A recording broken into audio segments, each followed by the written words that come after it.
Assalamualaikum warahmatullahi wabarakatuh.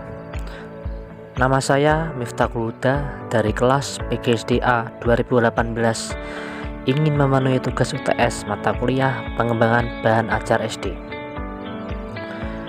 Untuk bahan ajar saya memilih kelas 4 di semester genap.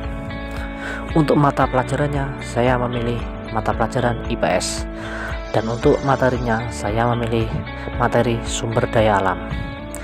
Ini ada kompetensi inti dan kompetensi dasar. Untuk kompetensi inti ada KI 1, KI 2, KI 3, dan KI 4. Untuk kompetensi dasar ada 3.1 sebagai pengetahuan dan 4.1 sebagai keterampilan. Berikutnya ada peta konsep sumber daya alam. Ini ada 2, dapat diperbarui dan tidak dapat diperbarui.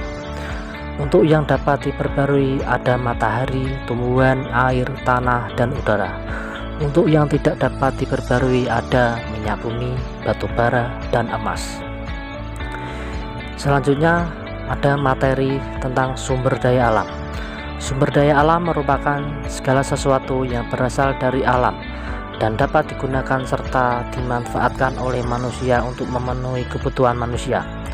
Adapun macam-macam sumber daya alam dan pemanfaatannya adalah sebagai berikut.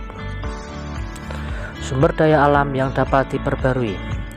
Sumber daya alam yang dapat diperbarui adalah sumber daya alam yang tidak akan pernah habis bila digunakan. Contoh sumber daya alam yang dapat diperbarui adalah sebagai berikut.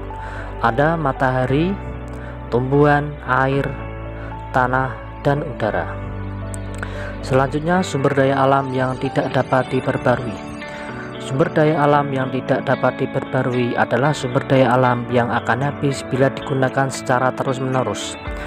Contoh sumber daya alam yang tidak dapat diperbarui ada minyak bumi, batu bara, dan emas. Nah, untuk metode dalam penyampaian materi saya menggunakan metode pengamatan, tanya jawab, dan penugasan. Nah, ini ada referensinya di internet, ada linknya. Selanjutnya, amatilah gambar di bawah ini. Manakah sumber daya alam yang dapat diperbarui dan sumber daya alam yang tidak dapat diperbarui? Selanjutnya ada tugas mandiri, ada 5. Yang pertama, apakah yang dimaksud dengan sumber daya alam? Yang kedua, sebutkan 2 macam sumber daya alam. Yang ketiga, berikan 3 contoh sumber daya alam yang dapat diperbarui. Yang keempat, berikan 3 contoh sumber daya alam yang tidak dapat diperbarui. Dan yang terakhir, mengapa kita tidak boleh mengambil dan memanfaatkan sumber daya alam yang berlebihan? Sekian penyampaian bahan ajar saya. Wassalamualaikum warahmatullahi wabarakatuh.